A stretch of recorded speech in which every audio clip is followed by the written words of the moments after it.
kitchen, and I am doing this tutorial on how to do your own kombucha tea at home. As I promised, I'm going to share the recipe, which I am going to write separately, but since I'm brewing or making a new batch of kombucha tea, I thought it best to show you the end product as I transfer all of the remaining kombucha tea from the last brew into another mason jar. So I just want to show you what we're looking to do and how to start your, doing your own first batch.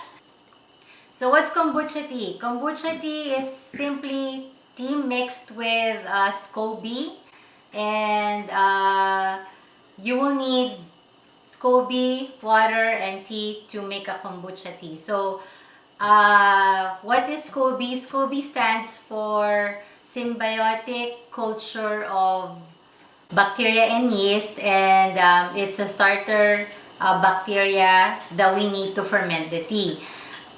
Kombucha tea is a probiotic, and if you have not heard of probiotic, you know, it's a supplement that we need in our body, you know, to maintain good gut health.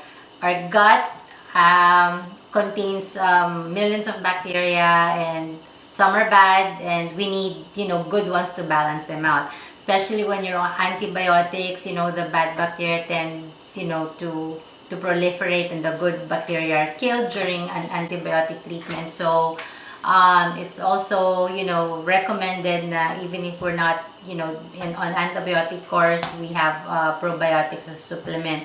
Other sources of good probiotics are sauerkraut and kimchi. Those Korean kimchis are really good.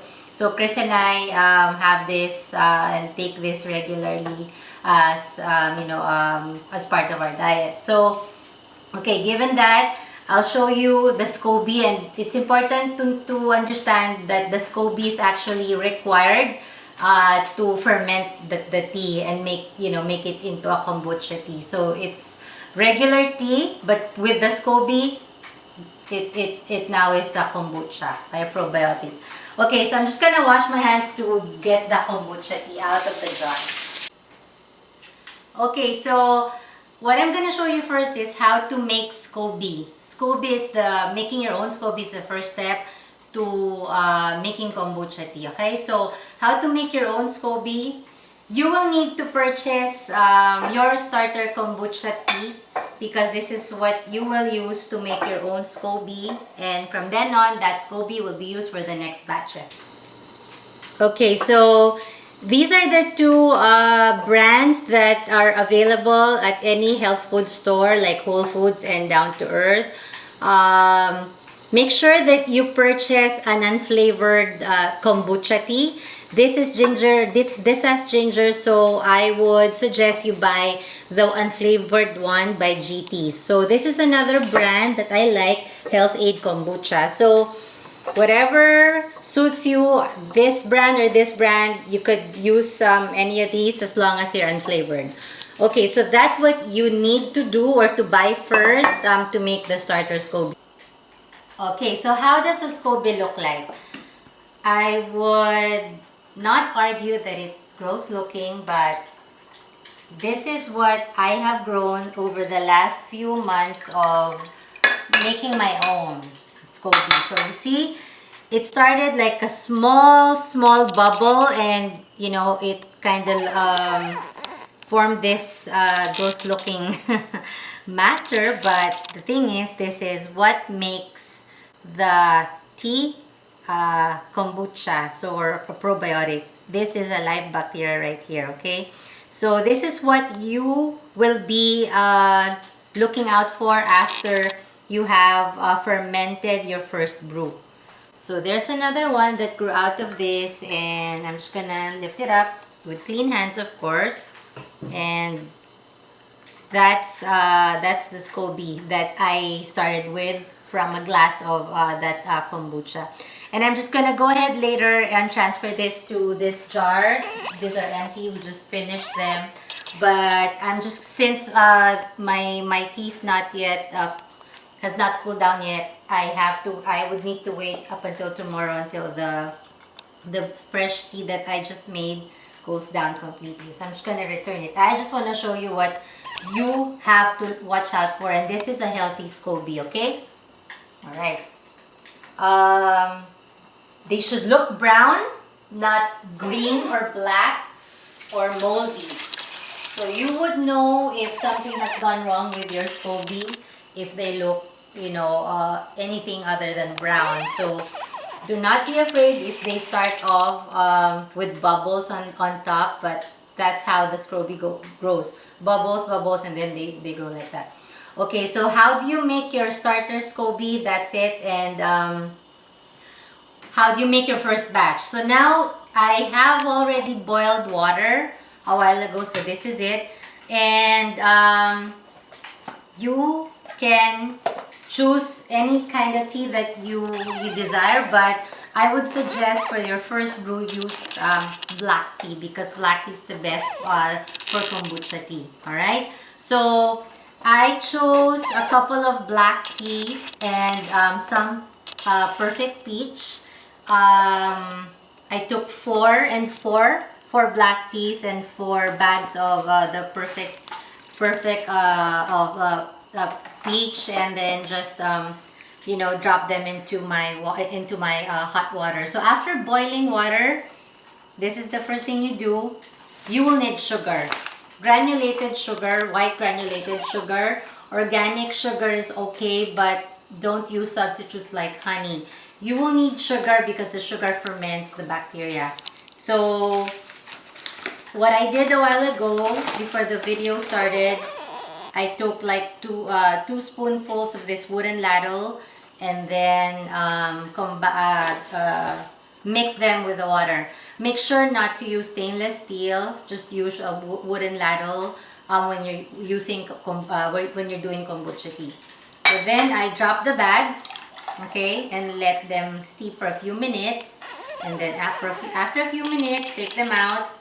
Let the starter tea cool down. It can take an hour to 2 hours or overnight, depending on how hot the water is, right? So if you could just take a look, it's really black because it's a black tea, right?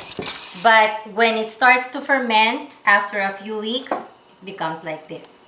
All right, so then what do you do next? Like say tomorrow, when it has cooled down, I'll transfer them in a mason jar. So just make sure you transfer them in a jar. If you don't have a mason jar, any regular jar like this would do, not in a plastic. So transfer the cool down tea, the cool tea, and then what you do next is take your store-bought kombucha tea, pour them over, okay? Pour them over, and then seal the mixture with a muslin cloth or any tight cloth with a rubber band or even a coffee filter.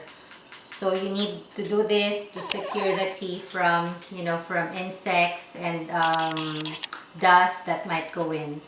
And you will want to put them in a corner where it's dark. Like I usually would put it here, my jar, and then cover it with this buttermilk pancake to make sure that it's dark, because the bacteria thrives in the dark place. And if the temperature, you could just maintain it at 75 degrees, then that's best for the bacteria to flourish and grow in. So wait for a few weeks, like a week to 4 weeks, and from those bubbles, you would end up with a kombucha like this. So then after fermenting, and you've tried it, the taste is good, you could transfer them into these jars or even regular jars. Jars are better than plastic, and bottle them up and refrigerate them, and they're ready to go. And what you do with the kombucha, with the SCOBY, take them, refrigerate them if you're not ready to make a new batch, but make sure there's some liquid on it, and then you can reuse that for the next batch. But what I do is I immediately brew another batch so that when I'm ready to transfer all the contents of the last brew, the SCOBY is ready to be transferred to the next batch of tea that I'm fermenting. Okay, so I hope that helps. And for those of you who have GERD, I'm not sure how this will affect, the acidity of your acidity, if it will make it worse. But check with your doctor. But I know that there are some people who have suffered from GERD have been helped by the kombucha. All right, so thank you. Hope this has helped. And I will put together a recipe as well. Thank you. Bye.